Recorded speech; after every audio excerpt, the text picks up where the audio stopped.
video' এটা কৰি দিওঁ বৰ সুন্দৰ পৰিৱেশ সিদিনাখনি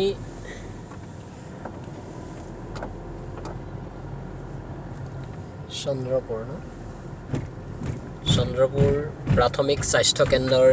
সমীপৱৰ্তী স্থান এয়া গতিকে বিশেষকৈ চন্দ্ৰপুৰক প্ৰাকৃতিক যি বৈভৱ বা যি বিভূতি বা যি নৈসৰ্গিক শোভা সেইকাৰণে আচলতে চন্দ্ৰপুৰক জনা যায় আজি মাঘৰ বিহুৰ উৰুকা গতিকে উৰুকাৰ দিনটোত আচলতে বিশেষভাৱে কটাব বিচাৰিলোঁ বিশেষ কাৰণবশতঃ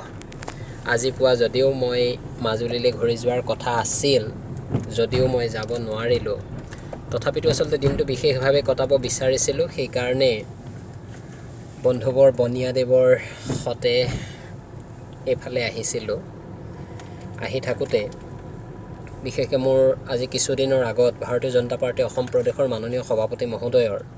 3 বছৰীয়া খতিয়ানখন প্ৰস্তুত কৰিবৰ দিনা ৰাতি মই চন্দ্ৰপুৰৰ শৰাইঘাট অফছেট তাত মই আহিছিলোঁ কিন্তু সেইদিনা ৰাতি আচলতে খুব এই পৰিৱেশটো ৰাখি থোৱাৰ এটা ইচ্ছা আছিল যদিও সেয়া সম্ভৱ নাছিল গতিকে আজি সেই সুযোগটো মিলি গ'ল কাকতালীয়ভাৱে আৰু তেতিয়া মনত এটা ভাৱ আছিল যে এই প্ৰাকৃতিক সৌন্দৰ্যটো অন্তত মই মোৰ কেমেৰাৰ ফ্লাছত বন্দী কৰি ৰাখিম আৰু অন্তত আজি সেই সুযোগটো পালোঁ এটা বিশেষ দিন বিশেষ তেখেতৰো বিশেষ কামত তেখেত এফালে আহিছিল ময়ো ভাবিলোঁ যে দিনটো অন্তত